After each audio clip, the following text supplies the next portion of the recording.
आज मुझे एहसास हुआ कि अब से मैं मीजू को फिर कभी नहीं देख पाऊंगा। पता नहीं क्यों मुझे ऐसा लग रहा है जैसे ये मेरे जीवन का सबसे खुशहाल समय है। क्या मैं इस खुशी को बनाए रख पाऊंगा? मुझे नहीं पता क्यों ऐसा लग रहा है कि मेरे अंदर कुछ हमेशा के लिए खो जाने वाला है।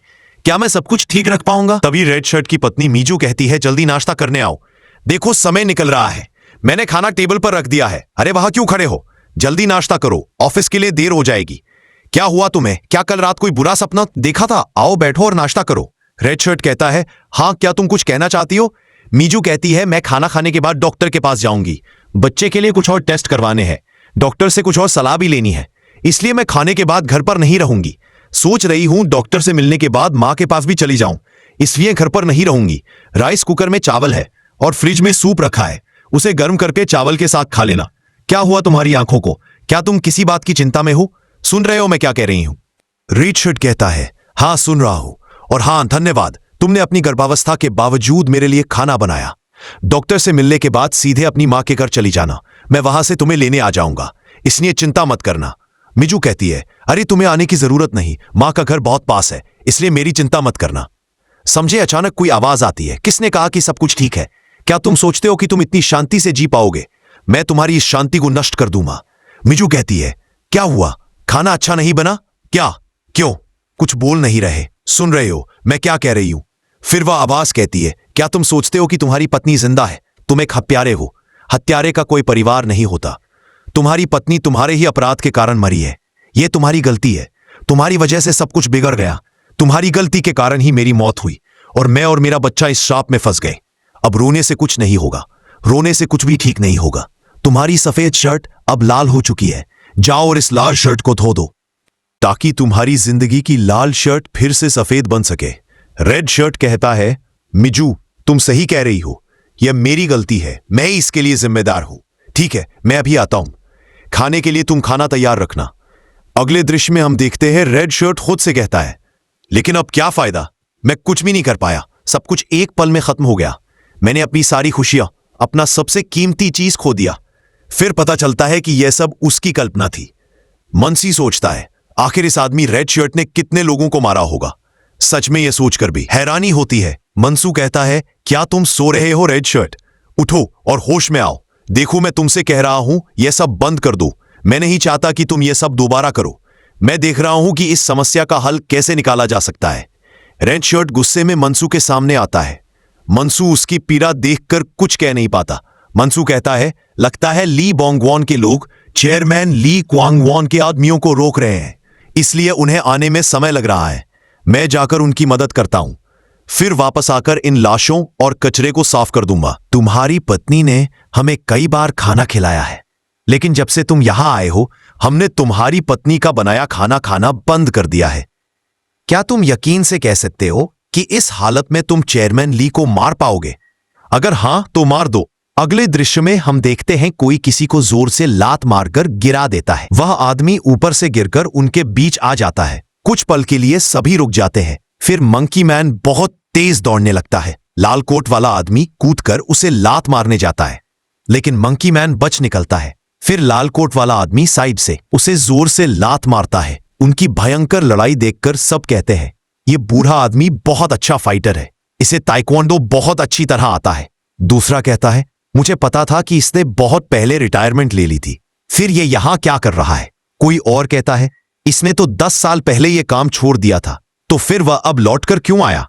हम देखते हैं कि बूढ़े आदमी की लात बहुत जोरदार है। मंकी मैन का हाथ उससे घायल होने के कारण कट जाता है, क्योंकि उसके जूते में तेज चाकू लगा हुआ था। बूढ़ा आदमी मंकी मैन पर कई तरह से लात मारता है। उसकी ताइक्वांडो फाइटिंग स्टाइल बहुत ताकतवर है। अचानक मंकी मैन उसके पैर को पकड़ लेता है, खींचता है और एक तेज मुक्का मारता है। इस मुक्के का प्रभाव इतना जोरदार होता है कि बूढ़ा आदमी बहुत दूर जाकर संभलता है। मंकी मैन कहता है, तुम जब काम में सक्रिय थे तब बहुत तेज थे, अब तुम क्या कहोगे? तुम बूढ़े हो गए हो क्या? तुम मेरे साथ चल पाओगे? बताया जाता है कि बूढ़े आदमी का नाम सनबीम है।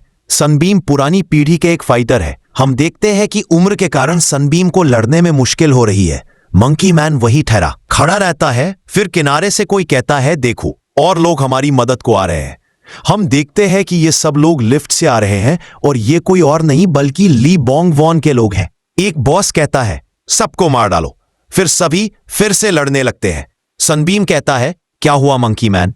कोई समस्या? तुम्हारे लोग पहले से कम हो गए हैं, अब तुम्हारा क्या होगा? मुझे लगता है रेड शर्ट ने तुम्हारे आधे से ज्यादा लोगों को मिटा दिया है। रेड शर्ट कुछ देर आराम करेगा और फिर अब चौथे तल पर जाएगा। क्या तुम सोचते हो रेड शर्ट ने तुम्हारे लोगों को मार डाला? मंकी मैन कहता है, चुप कर बे। क्या तुम सोचते हो कि यह काम तुम लोग आसानी से पूरा कर लोगे? तुम लोग फेल होने वाले हो। सनबीम कहता है, ऐसा लगता है तुम कुछ भूल गए हो। मंकी मैन, खुद को इतनी ताकतवर मत दिखा।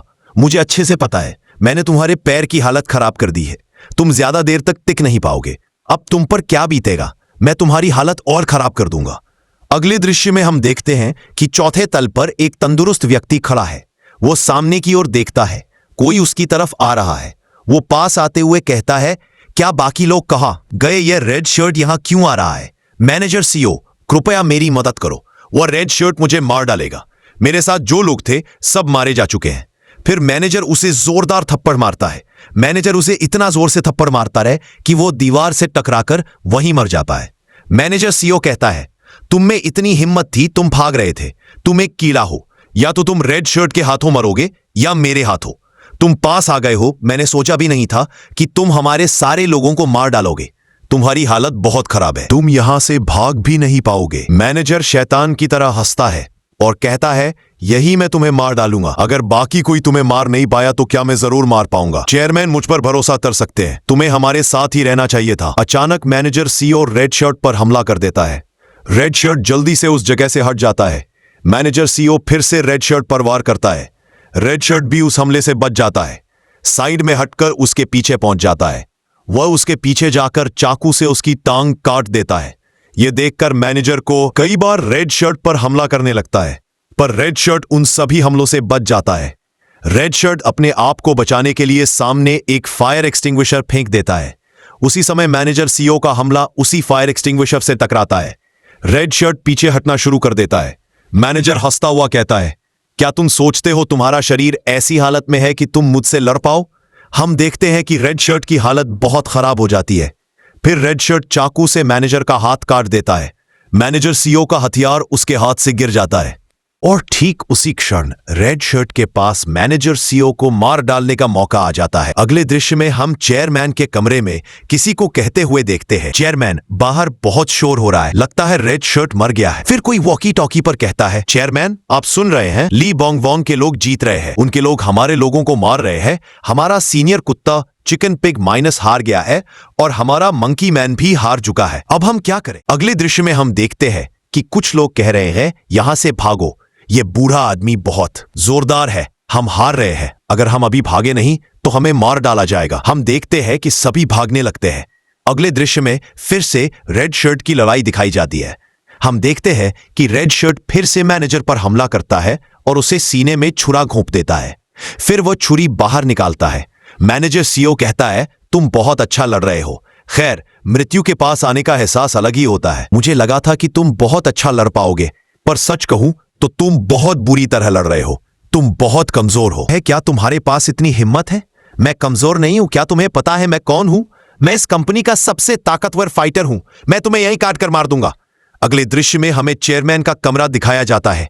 दो लोग कहते हैं, साहब, लगता है कोई दरवाजा खटखटा रहा है। अब हम क्या करें?